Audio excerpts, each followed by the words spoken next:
welcome to the Deep Dive.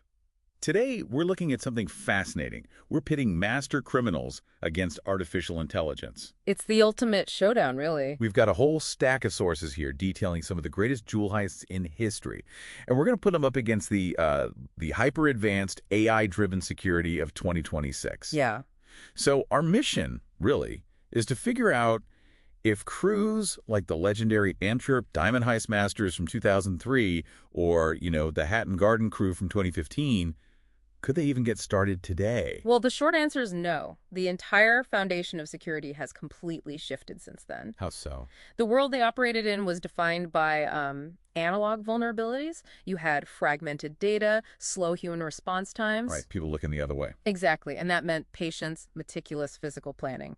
That was a thief's superpower. Time was on their side. Okay, so let's unpack those classics. The Antwerp crew, they famously used, pretty basic analog tools to get past all this layered physical security. They did, and they exploited the human factor. Simple stuff, like when a guard's attention lapsed or a system needed a manual override. And the Hatton Garden crew, that was different. A bit.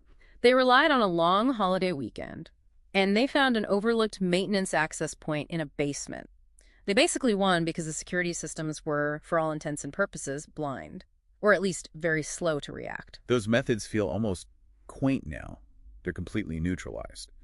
The 2026 defense has advanced biometric, sure, but the real game changer is the AI. It's the AI-powered behavioral analytics. That's the key. So this system isn't just watching for a breach like a broken window. No, not at all. It's looking at patterns. So if you spend 3 days casing a building, which used to be smart, untraceable reconnaissance, the AI flags that. Just for loitering. Freeing an anomaly. Or if you walk with a slightly different gait near a sensor, the system generates an instantaneous, decentralized alert. It's predicting intent. So it's not just recording the crime, it's anticipating it.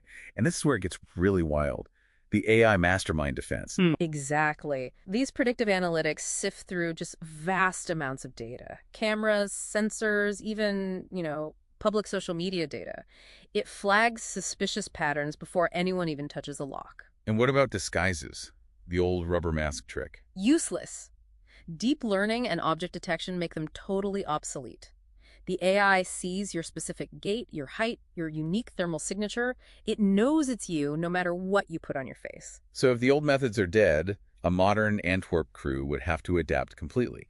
They'd have to forget physical locks and start thinking about digital keys. Precisely. They'd pivot to cyber-physical targets. They wouldn't be drilling a vault. They'd be looking for weaknesses in, say, an IoT device that controls the air conditioning. Or using something like a deepfake voice. That's the new frontier, a deepfake voice authentication bypass.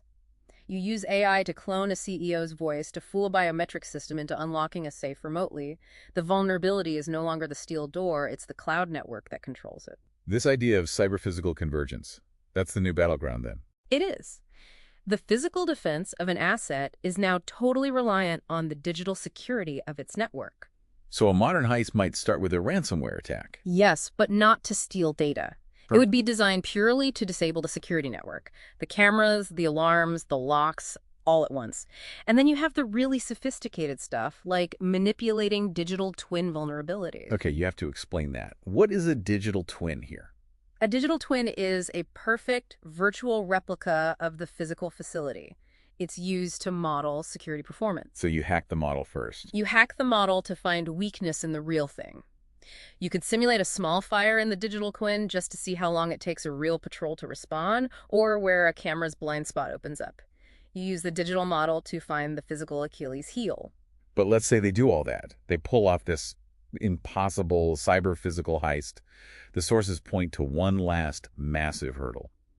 The fencing problem. Right. Getting away with 100 million in jewels was one thing. Selling them was the final act. And that's no longer possible. Not in the same way.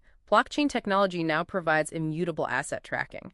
Every high-value gem has a permanent digital fingerprint, a record of its entire history. So if it suddenly pops up on the market? It's instantly flagged, globally, as stolen. It turns a priceless diamond into a very, very heavy, unsellable rock. Wow.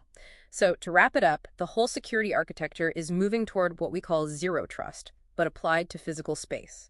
The system never assumes an entry is legitimate.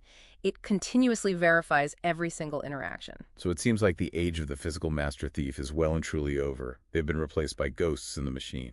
It would seem so. Which leaves us with a final thought for you to take away. In a world where every move, every pattern, every single vibration is tracked and analyzed for security, what are the ethical lines? What's the potential for over-surveillance? How do we balance being safe with being free?